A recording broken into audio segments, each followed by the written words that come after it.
As estradas do Brasil guardam segredos que poucos têm coragem de contar. No silêncio da madrugada, entre uma curva deserta e um posto abandonado, muitos caminhoneiros vivem experiências que desafiam a lógica e deixam cicatrizes que o tempo não apaga. Luzes que surgem do nada e desaparecem no breu. Figuras à beira da estrada que somem quando você pisca. Vozes que ecoam pelo rádio, mesmo com ele desligado. Esses relatos não são lendas urbanas.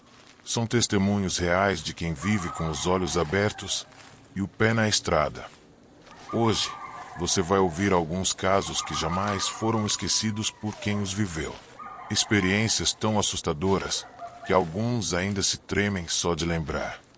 Se você acredita que o perigo nas rodovias vem só de acidentes ou assaltos, espere até conhecer o que existe depois do quilômetro 66. Coloque os fones, apague as luzes e boa sorte. Conto 1. A encruzilhada do homem sem rosto. Naquela noite, o céu estava negro como breu e o ar úmido e frio. Eu vinha de uma entrega em Belém e voltava pela BR-316, um trecho maldito e esburacado no meio da floresta. Me chamo Djalma, sou caminhoneiro há quase 20 anos e juro por tudo que há nesse mundo que vi mais assombração nas minhas andanças pela estrada do que nos contos de beira de fogueira.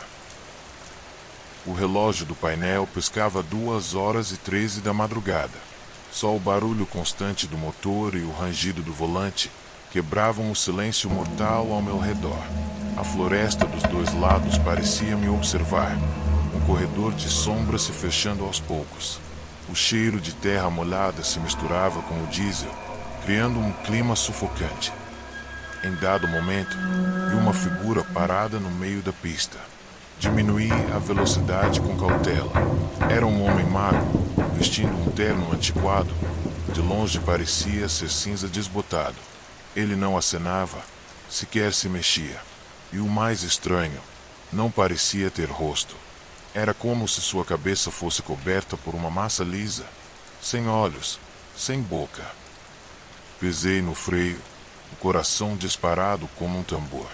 Já tinha visto muita merda nesse mundão, muita alma de desencarnado que morreu de acidente na estrada, mas toda vez que via, parecia a primeira vez.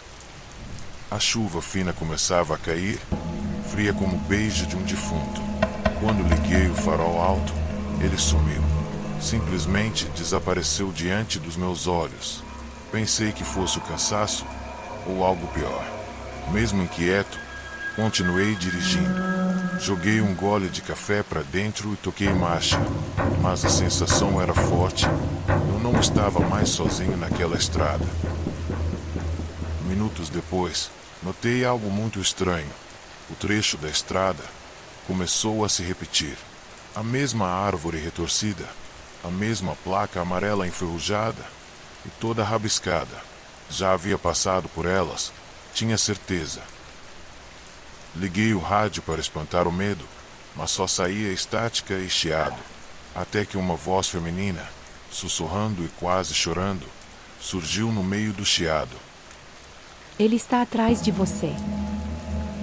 O susto foi tanto que quase joguei o caminhão no mato. Olhei pelo retrovisor e, para minha desgraça, lá estava ele, parado sobre a carroceria, imóvel, sem rosto. Os braços eram caídos como galhos mortos. Desliguei o rádio, pisando fundo no acelerador. A cabine tremia. Os pneus rasgavam as poças com violência, mas nada parecia afastá-lo. Cada curva que fazia, ele surgia de novo, à beira da estrada, no retrovisor, às vezes até refletido no vidro da janela, como se estivesse comigo, dentro do caminhão. Minhas mãos começaram a tremer. Senti um toque estranho na minha nuca, como se mãos invisíveis tentassem me agarrar. Cheguei a ouvir sussurros em línguas que nunca escutei, algo gutural e macabro. O suor escorria pelas costas mesmo com o ar-condicionado ligado no máximo. Meu Deus, que porra era aquela? Resolvi parar o caminhão, descer e tentar entender o que estava acontecendo. Mal abri a porta e senti o cheiro podre de carne em decomposição vindo direto na minha cara. O mato ao redor estava seco, estava tudo morto.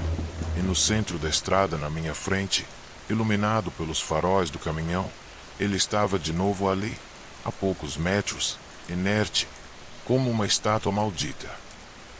Tentei voltar para dentro do caminhão, mas a porta se trancou sozinha. Ouvi um estampido seco, seguido de uma lufada de ar quente e fedida atrás de mim.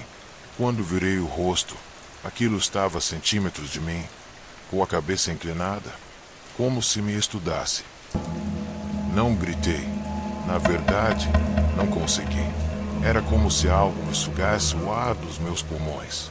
Tudo ao redor escureceu, e a estrada, a floresta, o caminhão, tudo desapareceu num piscar de olhos. Despertei horas depois, todo sujo de barro, deitado na beira de um trecho totalmente diferente da rodovia. O caminhão estava lá, sem combustível, trancado, e com marcas de mãos sujas de barro, cravadas nas janelas, do lado de dentro do veículo. Minha última lembrança era aquele rosto inexistente se aproximando, mais e mais de mim. Desde então, meus olhos ardem quando tento lembrar do que houve naquela estrada. Vários outros colegas me relataram a mesma aparição, porém, em outras estradas completamente diferentes e distantes. Nunca soube o que era, nem o que se tratava. Mas de uma coisa tenho certeza, aquilo nunca tinha sido humano.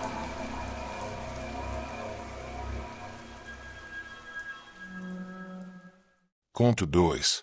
A Mulher no Nevoeiro. Meu nome é Marivaldo, tenho 65 anos e sou caminhoneiro há mais de 3 décadas. Estava levando uma carga de madeira para o Paraná, a última antes de ir para casa. Estava com saudade da minha família. Naquela noite, eu subia uma serra íngreme e havia uma maldita neblina, tornava a visibilidade quase nula. O rádio tocava músicas antigas e ele era meu maior companheiro nas viagens solitárias, enquanto destampava o quente frio, em busca de um gole de café que me aquecesse naquele frio de lascar. Foi então que, à beira da estrada, avistei uma figura que parecia feminina. Ela usava um vestido branco e seus longos cabelos negros contrastavam com a névoa ao redor. Parei o caminhão um pouco mais à frente, preocupado que pudesse ser alguém em perigo após um acidente.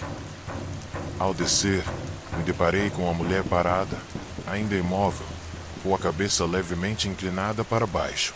Perguntei se precisava de ajuda, e ela, com uma voz suave, respondeu que estava perdida. Pedi que ela entrasse na boleia para que pudéssemos procurar por ajuda na cidade próxima. Ficar ali poderia ser muito perigoso.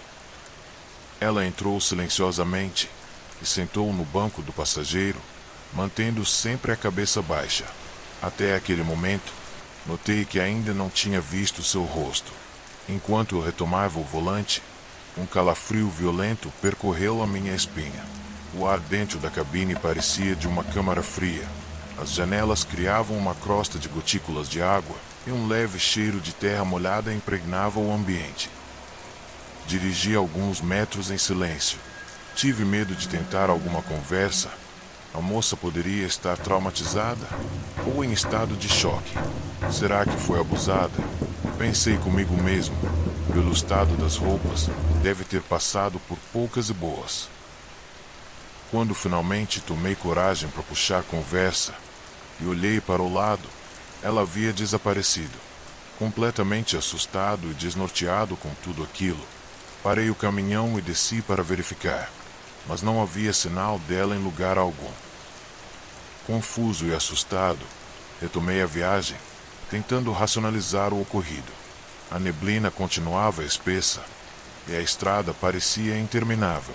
De repente, o motor começou a falhar e o caminhão perdeu potência até parar completamente. Ali não havia sinal de celular e eu estava completamente no meio do nada. A única saída era esperar o amanhecer para procurar ajuda. Enquanto isso, permaneci dentro da cabine, tentando manter a calma. Foi então que ouvi batidas suaves na porta do caminhão. Olhei pelo retrovisor e vi a mesma mulher de antes, parada ao lado da porta. Ela me olhava fixamente, e pela primeira vez, eu vi o seu rosto, e todo o sofrimento do mundo parecia habitar naqueles olhos.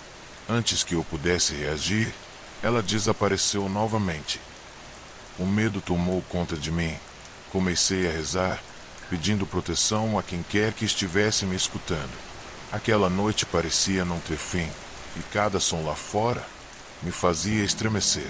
Em determinado momento, ouvi passos ao redor do caminhão, mas não consegui ver ninguém. Quando o sol finalmente começou a surgir no horizonte, tentei novamente ligar o caminhão. O motor voltou a funcionar como se nada daquilo tivesse acontecido. Não questionei, apenas agradeci por poder seguir viagem, mas a sensação de estar sendo observado ainda persistia.